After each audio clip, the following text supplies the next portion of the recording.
Primer domingo de Adviento, ciclo C, 28 de noviembre del 2021, Lucas capítulo 21, versículos 25 al 28 y 34 al 36.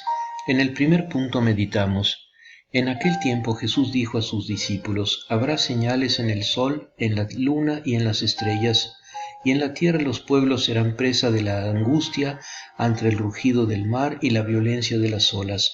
Los hombres desfallecerán de miedo por lo que sobrevendrá al mundo, porque los astros se conmoverán. Este domingo comienza un nuevo año litúrgico y con él comienza nuestro camino anual hacia la Navidad. Avanzamos hacia aquel que viene. La palabra de Dios nos ha sugerido la actitud adecuada para este momento. A ti, Señor, levanto mi alma, y Jesús en el Evangelio: álcense y levanten la cabeza, porque su liberación está cerca. El Adviento debe comenzar con una elevación del alma. Se nos exhorta a olvidar el pasado y a inclinarnos hacia el futuro, hacia una nueva aventura de gracia, ya que después de Jesucristo cada año litúrgico que comienza se llama y es un año de gracia.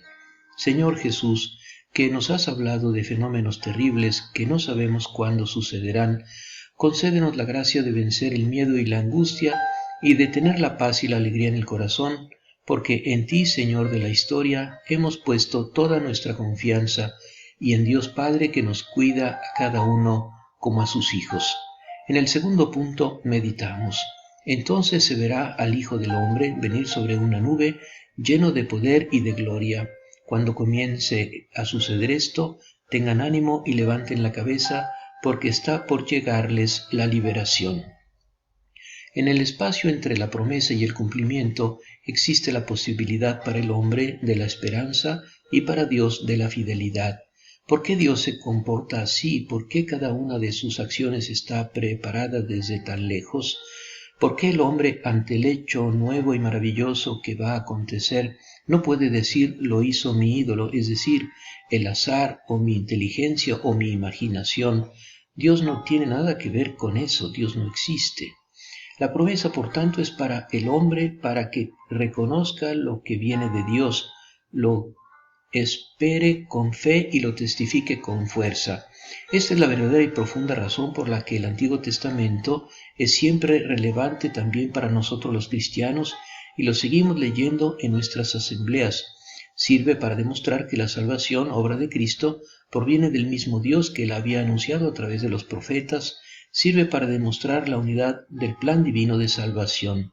El Evangelio nos lleva de repente al centro de los tiempos, es decir, a Jesucristo. Con él se produjo la tan esperada venida de Dios a los hombres. Dios visitó a su pueblo. Sin embargo, la historia no se ha detenido. El tiempo se acabó, pero no se acabó. Es él mismo, Jesús, que pone al hombre y a la iglesia en camino y en estado de espera hacia otra venida. Entonces verán al Hijo del Hombre venir sobre las nubes, sobre una nube con gran poder y gloria. La primera venida en la plenitud de los tiempos fue en la humildad y en el sufrimiento. La segunda, al fin de los tiempos, será con poder y gran gloria. Vivimos en esta situación precisa, determinada por la venida de Jesús, es decir, en el recuerdo de su encarnación y en la espera de su parucía, entre un ya y un todavía no. El Evangelio ya contiene preciosas indicaciones sobre el significado de lo que debemos hacer. Mientras tanto, velar, orar, no dejar que nuestro corazón se agobie en la disipación, en la embriaguez y en las angustias de la vida. Espíritu Santo, aumenta en nosotros la virtud teológica de la esperanza. Ahora estamos probados, pero sabemos que continuamente vienes a fortalecernos, a consolarnos y a guiarnos en la verdad para vivir libres, para amar como Jesús. En el tercer punto meditamos: tengan cuidado de no dejarse aturdir por los excesos, la embriaguez y las preocupaciones de la vida, para que ese día no caiga de improviso sobre ustedes como una trampa, porque sobrevendrá a todos los hombres en toda la tierra. Estén prevenidos y oren incesantemente para quedar a salvo de todo lo que ha de ocurrir. Así podrán comparecer seguros ante el Hijo del Hombre. Las lecturas bíblicas abordan muchos temas: la venida de Cristo, la espera, la vigilancia, el crecimiento, la necesidad de una vida cristiana sobria y comprometida. En cambio, sin embargo, abordando todos estos temas, queremos profundizar hoy en lo que parece resumirlos todos, el tema de la esperanza cristiana. Todo el tiempo litúrgico de Adviento celebra la esperanza. Es una especie de sacramento de la esperanza cristiana. Al leer el Evangelio de hoy debería habernos sorprendido una cosa. En la descripción de los hechos escatológicos, Jesús habla de la angustia, la ansiedad, el miedo, la expectación. No habla de esperanza. Jesús diría, no conoce la esperanza. Los evangelios sinópticos no atribuyen a Jesús ningún dicho explícito sobre la esperanza. Por el contrario, después de la Pascua, vemos este tema explotar literalmente en las cartas de Pablo y en casi todos los demás escritos apostólicos. La esperanza indica un componente esencial de la existencia cristiana. Junto con la fe y la caridad, forma parte de su estructura de soporte. Son las tres cosas que quedan, la fe, la esperanza y la caridad. ¿Qué provocó este cambio? Es muy simple. La esperanza cristiana, como cristiana, nace de la resurrección de Cristo. Dios nos ha regenerado mediante la resurrección de Jesucristo de entre los muertos para una esperanza viva. Por eso nunca se habla de la esperanza antes de Pascua. No es que esté ausente en los evangelios, sino que está allí como en gestación. La vida de Jesús está preñada de una esperanza que se manifiesta gloriosamente en la mañana de Pascua. Como la entendemos hoy, la esperanza es una peculiaridad del pensamiento bíblico. Los antiguos no conocían la virtud de la esperanza, entendida como algo bueno en sí mismo, solo conocían absolutamente la expectativa que, como tal, es ambigua, pudiendo ser esperada por el bien o entendida por el mal, o incluso la vana esperanza, es decir, la ilusión. Solo el Dios cristiano podría ser llamado el Dios de la esperanza, es decir, el Dios que da esperanza y que es dado en esperanza, el Dios que abre al hombre al futuro. Así se nos aparece a través de la Biblia la revelación sobre la virtud teológica de la esperanza. La esperanza es la espera de los bienes escatológicos que son la resurrección de la carne, la herencia de los santos, la vida eterna, la gloria, la visión de Dios, en una palabra, la salvación. Depositada un tiempo en Israel con exclusión de los paganos, ella les preparaba a una esperanza mejor, que hoy también se ofrece a los paganos en el misterio de Cristo. Se funda en Dios, en su amor, en su llamada, en su poder, en su veracidad y en su fidelidad en el cumplimiento de sus promesas.